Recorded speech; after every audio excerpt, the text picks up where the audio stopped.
Morning students, एक नई आशा के साथ एक नए टॉपिक के साथ आपकी अनु मैम। बच्चों, आज हम लोग बहुत ही मजेदार टॉपिक करने वाले हैं। क्या करने वाले हैं? भाषा, लिपि और व्याकरण को भली भांति समझने वाले हैं। मैं आपसे कई तरह के प्रश्न पूछूंगी। यदि आपको आते हैं तो आप मुझसे पहले बोलेंगे, यदि नहीं आते हैं तो आप मेरे साथ बोलेंगे। इस तरह से यदि आप मेरे साथ नियमित रूप से प्रैक्टिस करेंगे तो आपके लिए भाषा, लिपि और व्याकरण को समझना हो जाएगा बाएं हाथ का खेल और आप पाएंगे परीक्षा में अधिकतम अंक। तो मैं आपसे पहले पूछूंगी, भाषा किसे कहते हैं? भाषा वह साधन है जिसके द्वारा हम अपने मन के भाव तथा विचारों को एक दूसरे तक पहुंचाते हैं, बोलकर या लिखकर। तो इस प्रकार से भाषा के कितने रूप हो गए? भाषा के 2 रूप हो गए, मौखिक और लिखित। संकेतों के द्वारा भी हम एक दूसरे तक विचारों को पहुंचा सकते हैं। जैसे यदि मुझे प्यास लगी है तो मैं क्या बोलूंगी? ऐसे ऐसे बोलूंगी। यदि मुझे भूख लगी है तो मैं बोलूंगी। यदि मुझे गर्मी लग रही है तो मैं ऐसे ऐसे बोलूंगी। लेकिन ये बहुत ही लिमिटेड होता है। जैसे हम किसी को चीयर अप करेंगे तो ऐसे बोलेंगे, यदि किसी को नीचा दिखाना होगा तो हम ऐसे ऐसे उससे चिढ़ाएंगे। लेकिन ये बहुत लिमिटेड है, यानी संकेत बहुत लिमिटेड होने के कारण इस सांकेतिक भाषा को इसमें शामिल नहीं किया गया है। भाषा के मुख्य रूप सिर्फ 2 ही प्रकार होते हैं। कौन कौन से? लिखित और मौखिक। तो अब मैं आपसे कई तरह के प्रश्न पूछूंगी। आप उसके आंसर यदि जानते हैं तो आप मुझसे पहले बोलेंगे, यानी मैं प्रश्न पूछने के बाद में थोड़ी देर आपके लिए रुकूंगी और उसके बाद में आपको मैं आंसर भी बताऊंगी।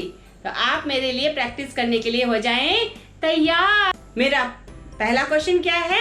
भावों तथा विचारों को एक दूसरे तक पहुंचाने के साधन को क्या कहते हैं? यदि आपको आता है तो आप मुझसे पहले बोलेंगे, यदि नहीं आता है तो आप मेरे साथ बोलेंगे। क्या क्वेश्चन है? मैं एक बार फिर से रिपीट कर देती हूँ। भावों तथा विचारों को एक दूसरे तक पहुंचाने के साधन को क्या कहते हैं? भाषा। पत्र द्वारा विचार प्रकट करने को क्या कहते हैं? यानी उसको भाषा का कौन सा रूप कहते हैं? लिखित रूप। पशु पक्षी अपने मन के भावों को कैसे बताते हैं? विभिन्न प्रकार की आवाजें निकालकर। भाषा को सही सही बोलना, पढ़ना, लिखना कौन सिखाता है? व्याकरण। जब हम लिखकर अपने विचार प्रकट करते हैं तो भाषा का वो कौन सा रूप होता है? आता है तो आप मेरे से पहले बोलेंगे, नहीं तो साथ में बोलेंगे। क्या क्वेश्चन है? जब हम लिखकर अपने विचार प्रकट करते हैं तो यह भाषा का लिखित रूप कहलाता है। आंध्र प्रदेश में कौन सी भाषा बोली जाती है? तेलुगु। व्याकरण भाषा के कौन से रूप का ज्ञान करवाता है? शुद्ध रूप का। कहानी सुनना भाषा का कौन सा रूप कहलाता है? मौखिक रूप। हम एक दूसरे के विचारों को कैसे जान सकते हैं? पढ़कर या सुनकर। कौन सी भाषा स्थायी होती है? लिखित भाषा। बातचीत भाषा का कौन सा रूप है? मौखिक रूप। भारत की राजभाषा क्या है? हिंदी। अंग्रेजी भाषा की लिपि कौन सी है? रोमन। उर्दू भाषा की लिपि क्या है? फारसी। पंजाबी भाषा की लिपि क्या है? गुरुमुखी। संस्कृत भाषा की लिपि क्या है? देवनागरी। हिंदी भाषा की लिपि क्या है? देवनागरी। भाषा के लिखने के ढंग को क्या कहते हैं? लिपि कहते हैं। व्याकरण का गहरा संबंध किससे है? भाषा से। संकेतों द्वारा अपने भावों या विचारों को प्रकट करने वाला भाषा का कौन सा रूप कहलाता है? सांकेतिक रूप। अब मैं आपसे कुछ ऐसे प्रश्न पूछूंगी जिसका आपको यस और नो में जवाब देना है, यानी सही और गलत में बोलना है। यदि गलत है तो आप उसे गलत बोलेंगे, यदि सही है तो उसे सही बोलेंगे। जैसे मैंने बोला, हम अपने मन की हर बात संकेतों द्वारा प्रकट कर सकते हैं। ऐसा तो संभव नहीं है, इसलिए ये वाक्य क्या है? गलत। भारत के सभी राज्यों में एक ही भाषा बोली जाती है, ऐसा भी नहीं है, इसलिए ये वाक्य भी पूर्णतः गलत है। भाषा के मुख्य 2 रूप होते हैं। Very good. कौन कौन से होते हैं? लिखित और मौखिक। तो ये सेंटेंस हमारा क्या है? सही। भारत में कई भाषाएं बोली जाती है, ये भी वाक्य सही है। पत्र लेखन भाषा का लिखित रूप है, ये भी वाक्य बिल्कुल सही है। उड़ीसा में कश्मीरी बोली जाती है, बिल्कुल गलत। उड़ीसा में कश्मीरी नहीं बोली जाती। भाषा के 2 रूप होते हैं, लिखित और मौखिक। बिल्कुल सही वाक्य है ये। दूसरों के विचारों को समझने के लिए भाषा की जरूरत नहीं पड़ती, ये वाक्य तो बिल्कुल गलत है। व्याकरण के बिना भाषा का शुद्ध ज्ञान नहीं हो सकता, ये वाक्य बिल्कुल सही है। ईमेल करना भाषा का लिखित रूप है, बिल्कुल सही। महाराष्ट्र की भाषा का नाम मराठी है, ये भी वाक्य बिल्कुल सही है। कश्मीर की भाषा का नाम कश्मीरी है, ये भी सही है। पशु पक्षियों के मुंह से निकलने वाली ध्वनियों को भाषा कहा जाता है, बिल्कुल गलत वाक्य है ये। पशु पक्षियों के मुंह से निकलने वाली ध्वनियों को आवाज कहा जाता है, वो कई तरह की आवाजें निकालते हैं। इस पर मेरा एक वीडियो है कि पशु पक्षी कौन कौन सी आवाजें निकालते हैं, शेर कौन सी आवाज निकालता है, हाथी कौन सी आवाज निकालता है। इस पर मेरा एक और अलग से एक वीडियो है, आप उसे जरूर देखिए और तभी आप जान पाएंगे कि कौन सा जानवर कौन सी आवाज निकालता है। भाषा के 4 रूप होते हैं, बिल्कुल गलत वाक्य है। संसार के विभिन्न देशों में एक ही भाषा बोली जाती है, ये भी गलत है। जिस भाषा को हम मुंह से बोलकर और कानों से सुनकर समझते हैं उसे मौखिक भाषा कहते हैं, ये वाक्य बिल्कुल सही है। मुंह से बोली जाती है और कानों से सुनी जाती है, उसे कौन सी भाषा बोलते हैं? मौखिक भाषा। पंजाबी भाषा की लिपि गुरुमुखी है, ये भी वाक्य बिल्कुल सही है। उर्दू भाषा की लिपि फारसी है, ये भी सही है। पढ़कर और सुनकर हम दूसरों के विचार जान सकते हैं, ये भी सही है। लिखित भाषा स्थायी होती है, ये भी वाक्य पूर्णतः सही है।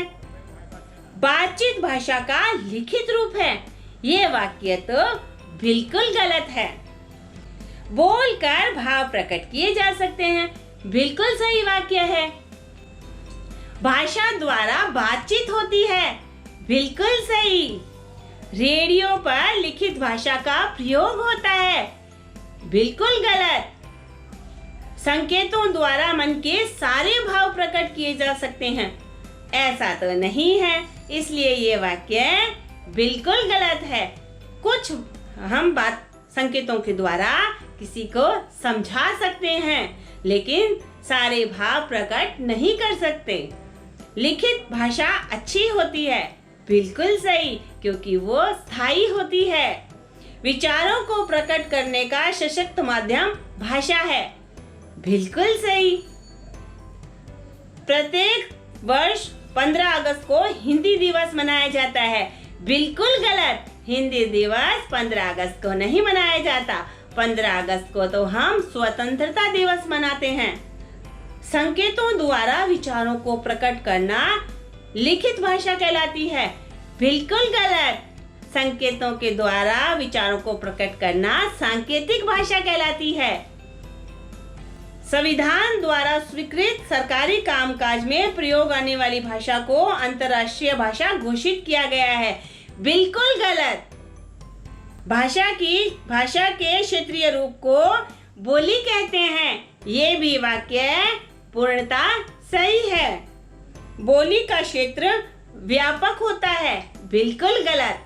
बोली का क्षेत्र सीमित होता है। एक सीमित एरिया में ही इसको बोला जाता है। बोली भाषा का अल्प विकसित रूप है। बिल्कुल सही। बोली भाषा का अर्ध विकसित रूप है। बिल्कुल गलत। भाषा के नियमों की जानकारी देने वाले शास्त्र को व्याकरण कहते हैं। ये वाक्य बिल्कुल सही है। भाषा के लिखने की विधि को बोली कहते हैं। बिल्कुल गलत। भाषा के लिखने की विधि को क्या कहते हैं? लिपि कहते हैं।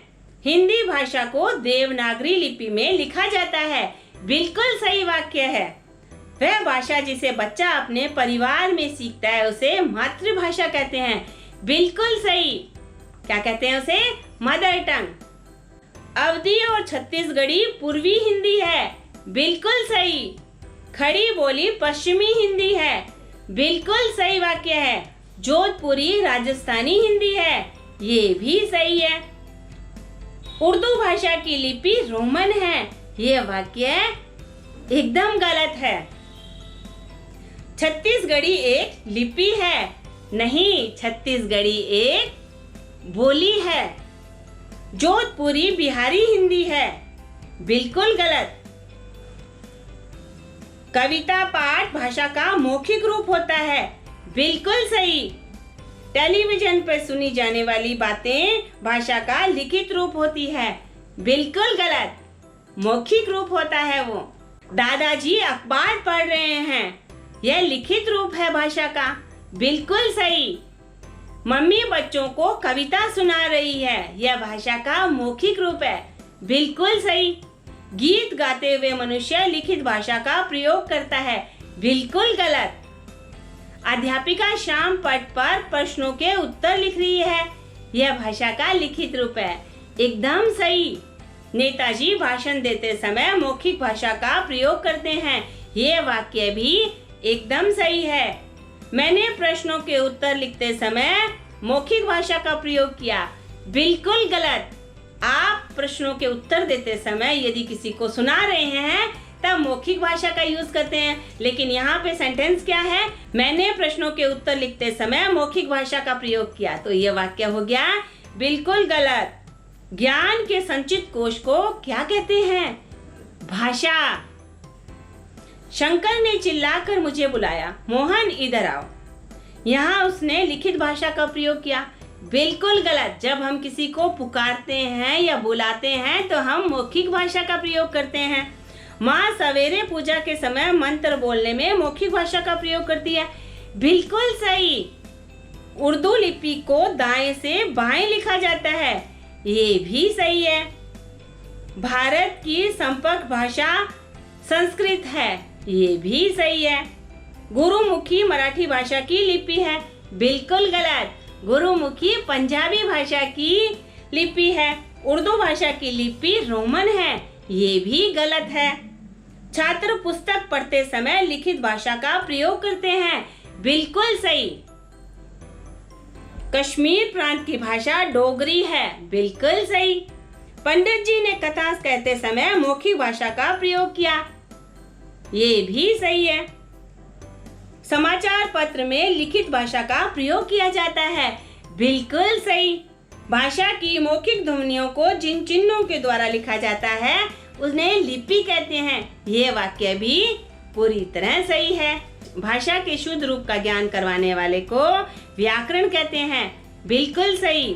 इस प्रकार से यदि आपने मेरे द्वारा पूछे गए प्रश्नों का मेरे साथ अभ्यास किया तो आपके लिए भाषा, लिपि और व्याकरण को समझना हो जाएगा बाएं हाथ का खेल और आप पाएंगे परीक्षा में अधिकतम अंक। आप जितनी इसकी प्रैक्टिस करेंगे आप उतने ही कुशल हो जाएंगे और आप पाएंगे परीक्षा में अधिकतम अंक। मैं हिंदी भाषा को इतना सरल और सहज और रोचक बना देना चाहती हूँ ताकि बच्चों का जो हिंदी के प्रति इंटरेस्ट कम हुआ है वो बढ़े। यदि आपको ग्रामर में किसी भी टॉपिक पे दिक्कत आती है तो आप मेरे कमेंट बॉक्स में लिखिए, मैं यथासंभव उन पर वीडियो बनाऊंगी। यदि आपको मेरा प्रयास अच्छा लगता है तो आप मेरे वीडियो को लाइक कीजिए, कमेंट कीजिए और शेयर करना मत भूलिए, क्योंकि हिंदी भाषा को प्रथम स्थान पे लाना हर भारतीय का प्रथम कर्तव्य है।